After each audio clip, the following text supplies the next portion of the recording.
Have you ever wondered how your co-op ensures you have reliable electricity? We count on a team with many skill sets to make it happen every day. Line workers, engineers, computer programmers, accountants, and more. We work together to get the job done. Let's face it, most of us only think about electricity when ours goes out. So let's take a look at the people who work to restore your power during an outage. Typically, when the power goes out, a consumer member, like you, calls to report the problem. Your call is taken by a co-op member service representative who reports the outage in our system. Member service representatives are proactive problem solvers. After the outage is pinpointed in our system, a line crew is dispatched. Line workers serve on the front lines to ensure you receive reliable power.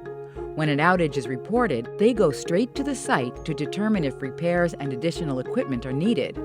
Typically, utility poles, transformers, or power lines may need to be replaced. They work safely as a team to correct the problem. While line workers are out in the field resolving the problem, the communicator back at the co-op will post information about large outages on our social media pages. After the line crew makes necessary repairs, they call a dispatcher to let them know the work is done. To ensure the problem is fully resolved, a member of our team sends a ping to the affected electric meters to confirm the signal is good and your power is flowing as it should be. The end result? Happy co-op members. Whether we're restoring a power outage, conducting a safety demonstration at a local school, or building electric service for our newest of members, it takes a variety of skills and people to keep the co-op running smoothly. And you, our members, are at the heart of everything we do.